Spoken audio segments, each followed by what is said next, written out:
Berita tentang adanya beras premium oplosan yang dikeluarkan oleh Menteri Pertanian memicu kehebohan di masyarakat. Bagi pedagang, berita itu memicu kebingungan, sedangkan bagi pengamat pertanian justru meragukan berita tersebut.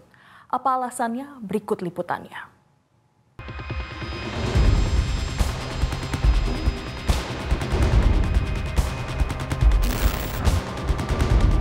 Heboh adanya beras premium yang tidak sesuai kualitasnya bermula dari laporan masyarakat kepada Kementerian Pertanian Kementan dan Satgas Pangan. Satgas Pangan kemudian mengawali investigasi dengan mengambil sampel beras dari pasar tradisional dan retail modern di berbagai wilayah. Sampel yang diambil mencakup ratusan merek beras yang beredar di pasaran. Dari hasil pemeriksaan di 13 laboratorium di 10 provinsi, ditemukan pelanggaran mutu yang signifikan. Menteri Pertanian Andi Amran Sulaiman mengungkapkan bahwa 86% beras premium di Indonesia ternyata dioplos dan 88,24% medium juga tidak sesuai standar mutu. Menteri Pertanian Andi Amran Sulaiman mengungkapkan bahwa 86% beras premium di Indonesia ternyata dioplos dan 88,24% beras medium juga tidak sesuai standar mutu. Selain itu, banyak beras ditemukan dijual di atas harga eceran tertinggi atau HET dan memiliki beras yang tidak sesuai dengan label kemasan.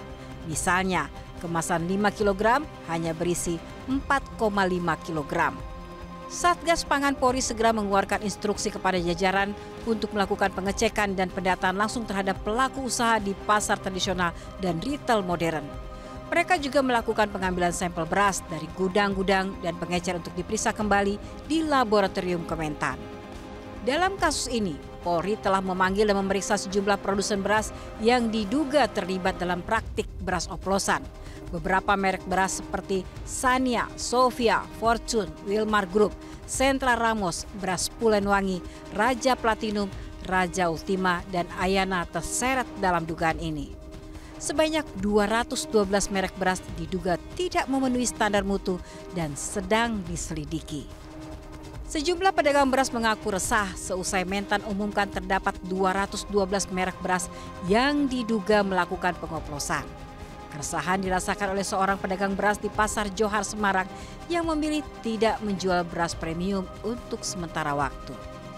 Pak, ini kan ada beberapa merek yang ditentukan, ada sekitar 212 merek yang diduga oplosan. Ini berarti sampai sekarang masih menjual merek-merek tersebut atau bagaimana, Pak? Udah ada enggak. Sejak kapan, Pak? Ya ada setelah ada itu ya ada info dari TV itu ya itu sudah Stop ya, Pak? stop enggak. Sementara di Kampung Baru, Banda Aceh, pedagang beras meminta pemerintah untuk sama-sama menjaga harga yang sudah ditetapkan dan melakukan kontrol yang ketat terhadap peredaran produksi beras. Jadi jangan sampai di akhir cerita begini, pihak ini menyalahkan ini, pihak ini menyalahkan ini. Yang korban masyarakat. Kami nggak pasok beras karena harga mahal, masyarakat nggak ada beras. Kami pasok bermasalah. Nah, itu aja. Menteri Pertanian Andi Amran Sulaiman menyatakan akan memberantas mafia pengoplos beras. Menteri Amran juga berjanji akan menstabilkan harga beras di tengah meroketnya harga beras di sejumlah wilayah. Kalau ada mafia, ada koruptor, kita berantas bersama. Ini harus diberesin. Media harus tegas. Ya, sampaikan ke publik banyak premium medium padahal itu adalah beras biasa. Nah, kalau naik 3.000 per kilo kasihan kan. Ketua DPR RI Puan Maharani menyoroti kasus dugaan pengoplosan beras premium yang diungkap oleh Kementerian Pertanian. Puan mendesak pemerintah untuk segera mengusut dan menyelidiki kasus tersebut hingga tuntas. Puan mewanti-wanti agar jangan sampai peredaran beras oplosan merugikan masyarakat. Untuk itu ia mendesak pemerintah dan pihak berwajib untuk segera mengusut dan menyelidiki kasus tersebut hingga tuntas.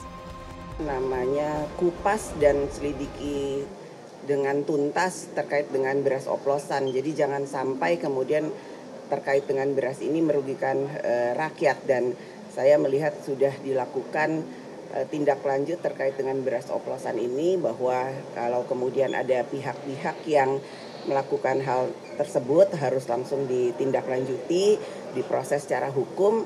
Jangan sampai kemudian merugikan rakyat, dan DPR tentu saja akan melakukan pengawasan melalui komisi-komisi yang ada di DPR untuk ikut menindaklanjuti terkait dengan hal itu.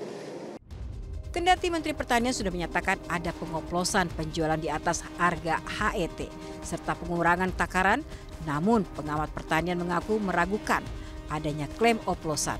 Sedangkan soal penjualan di atas HET sudah terjadi sejak lama. Kalau oplosan, menurut saya kecil peluangnya dilakukan di tahun ini. Nah, tapi kalau yang tiga masalah yang disampaikan dari hasil investigasi itu, mengurangi ukuran atau takaran, menurunkan kualitas, dan menjual di atas HET, saya kira penting bagi pemerintah untuk menelusuri apa penyebabnya. Satu hal yang hampir bisa saya pastikan adalah karena memang harga beras saat ini itu jauh lebih mahal dibandingkan tahun lalu. Dengan harga gabah yang dinaikkan sejak Januari lalu, itu membuat hasil pengolahan gabah menjadi beras itu juga mahal. Ini yang membuat ketika gabah itu diolah menjadi beras, hampir bisa dipastikan dengan apalagi dengan harga gabah yang sekarang ya. Harga gabah sekarang di pasar itu bisa di petani bisa 7.000, 7.500, 7.800, bahkan di atas 8.000. Kalau ini diolah menjadi beras, itu hampir pasti melampaui HET, Mbak. Nah, bagaimana cara pelaku usaha penggilingan dan pedagang itu tetap bisa berjualan? Caranya ya tadi, mengakali tiga itu. Gitu. Nah, tapi terus terang saya setuju bahwa mereka yang sengaja ya, mensreanya atau niatnya itu adalah mengurangi volume, itu adalah tindakan yang patut diseret ke meja hukum ya, karena memang itu tindakan pidana. Tapi kalau soal mutu, soal harga di atas eceran tertinggi, sebetulnya kalau yang konteks terakhir ya, HET itu sebetulnya bukan baru, pelampauan HET baik premium maupun medium, terutama yang medium ya, itu udah lebih dari 1 tahun terakhir. Jadi kalau yang dipersoalkan adalah penjualan di atas HET bukan hal baru. Jadi kemana saja selama ini gitu. Kalau sudah tahunan di atas HET dan baru dipersoalkan sekarang, menurut saya kok ada sesuatu gitu ya. Kenapa gitu. Nah, faktanya, berita tentang beras premium yang dioplos ini sudah meresahkan masyarakat. Demi kepastian informasi, maka pemerintah dan aparat perlu lebih memperjelas hingga tidak ada pihak-pihak yang dirugikan.